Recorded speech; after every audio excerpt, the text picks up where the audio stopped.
You don't scare me! No, this is freaking today, militiamen. My name is King Prime, and welcome back to another video here on the YouTube channel. Today, we're going to be taking a look at not a brand new Star Wars figure, but one that I've been meaning to take a look at for a few weeks now while I came down with a sickness, and then holidays, and then school. So, anyway, without further ado, here is the Star Wars The Vintage Collection, The Clone Wars Mandalorian Death Watch Airborne Trooper. Try saying that 5 times fast. Anyway, before we take a look at the figure, we'll take a quick look at the packaging. Up top, we have the nice Star Wars The Clone Wars Vintage Collection trades done up in that deep blood red that I love so much. We have the name, Mandalorian Death Watch Airborne Trooper. Oh god, that's a long name. Done up behind with a nice orange background to accent the figure, because the figure is blue and that's orange, and those two colors go very well together. Orange and blue for life, baby. We have an animated render or artist render of the actual figure itself. Down at the bottom, we have the Kenner trades there. On the back, we have the other figures in the wave, including Fennec Shand, who I have. The Airborne Trooper, which, you know, obviously. Ahsoka, who I've reviewed. The Mandalorian Super Commando Captain. Morak Din, one of the guys from the Cantina Band, who I don't care to get. Jesse, and the 32nd Trooper. Down at the bottom, we have the legal jargon, which we all care so much about. And that's pretty much it. I say it in every single video. I'll say it again. You only really care about this stuff if you care about packaging, of which I don't. I'm here to review toys. Freeze frame.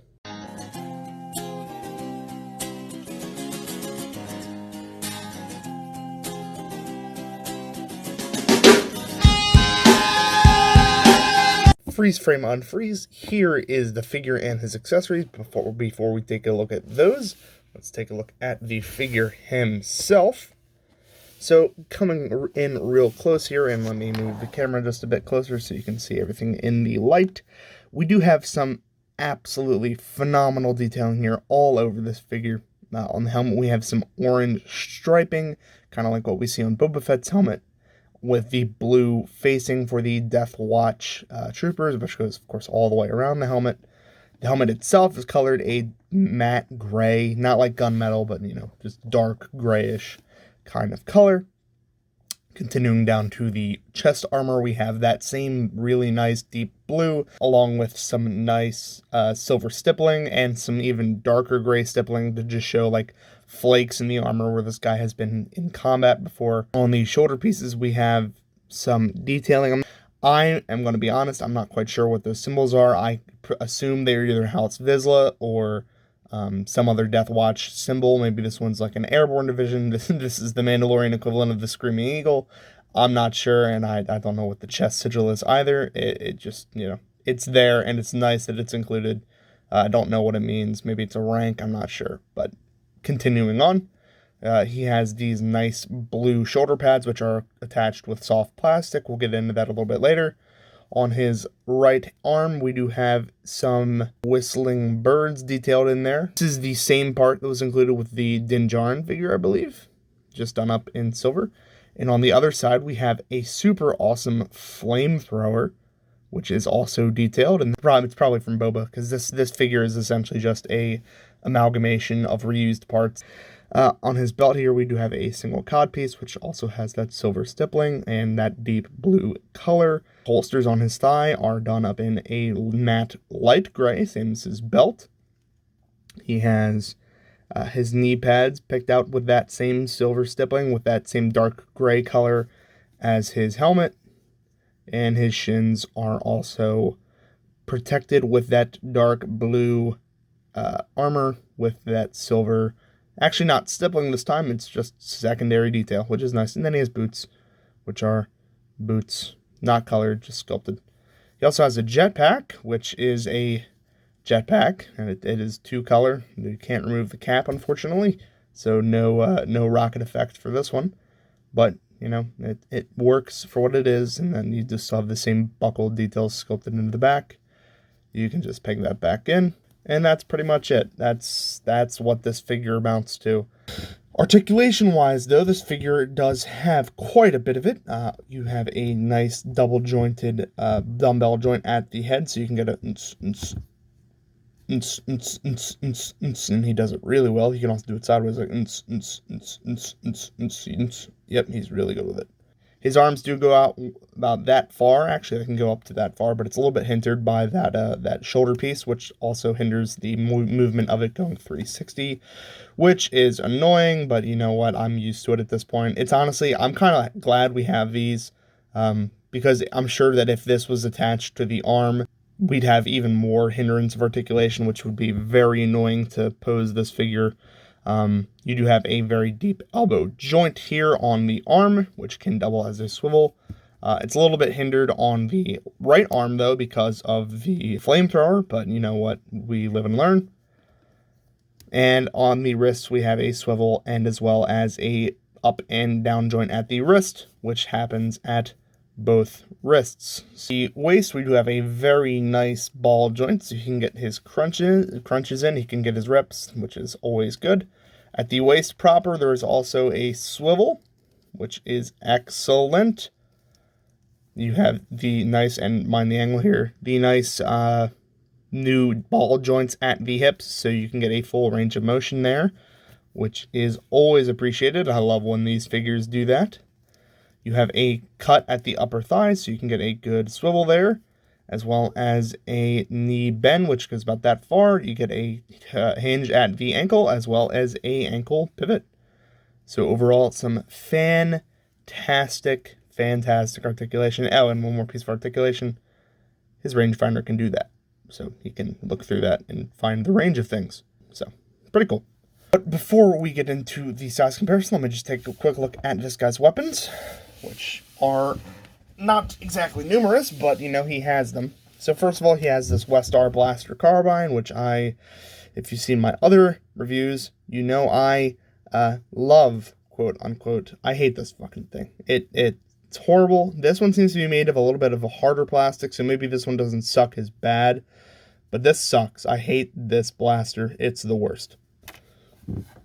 He does, however, also have these two Westar 35 pistols, which are excellent. He can hold these very well, and they fit into his holsters on his hips, which I will put them in now. And these seem to be going in a lot, well, not really, but, you know, they go in there.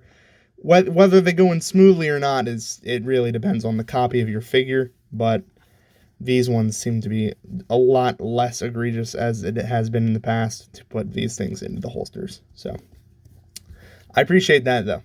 And, of course, they can just stay there, and you could even have him with that articulation at the wrist, have him grabbing onto the pistols and getting ready to draw them, which I love posing my figures like that. That's awesome.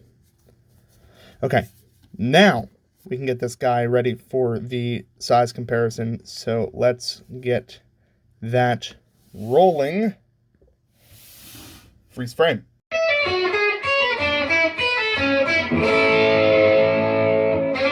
Freeze frame on freeze. Now here is the Mandalorian Death Watch Airborne Trooper next to his ally from Mandalore, Captain Rex. This is the custom one that I made myself. Here he is next to one of my previous reviews, the Clone Trooper from the 332nd Company, also known as Ahsoka's Clone Trooper. Here they are next to Ahsoka herself. Here he is next to Bo-Katan, his boss. Here he is next to his enemy, the Mandalorian Super Commando Trooper, which is essentially the same figure with just a few upgraded details. He is next to another one of his enemies, the Mandalorian Super Commando Captain. And here they all are next to Darth Maul, or just Maul at this point. He's no longer Darth. Nay, Darth. So there they all are, and that, my friends, is the shot that I have been looking for ever since I started reviewing these figures of all these Season 7 Clone Wars Mandalore figures in one shot. That absolutely looks phenomenal. I'm so happy that I finally have all these figures after all this time. It's a blessing and also a curse upon my bank account. Anyway, let's get on to my final thoughts. You can probably already guess what I think about this figure, but, you know, let's do it anyway. Freeze frame. Today's subject, slavery. Freeze frame unfreeze. So it should be a surprise to no one that I absolutely love this figure. Hasbro keeps knocking it out of the park with these Mandalorian sculpts. They keep updating the designs to keep it fresh. The paint looks awesome as always, and the articulation is just killer every single time. This set of figures, the Deathwatch Mandalorian, Airborne Trooper, the Deathwatch Mando from the Mandalorian, the Super Commando, both Captain and Trooper, Bo-Katan, Axe Woves, Koska Reeves, they should be the absolute minimum of what we should go with Star Wars figures, and this is no exception. This is the benchmark, I believe, of what new Star Wars figures should be. There's just so much possibility with these things, and I can't wait to see what comes next for them. This guy, I mean, he's just phenomenal. I love him. I love the paint apps so much, especially those little orange dashes on his helmet. I think those really make the thing come together. It's just, I could gush about it all day. This figure is absolutely fantastic. I personally love it. If you love it, or if you love the Mandalorian Deathwatch, or the Star Wars Clone Wars, or, Bo-Katan, or the Mandalorian, make sure you share this video with all your friends. Make sure you share it with your Facebook groups, all that good stuff. If you enjoy the content, make sure you like, comment, and subscribe down below. Really helps the channel grow, helps me keep making these videos. That's going to be pretty much it for today's video, my friends. Thank you so much for watching, and as always, peace.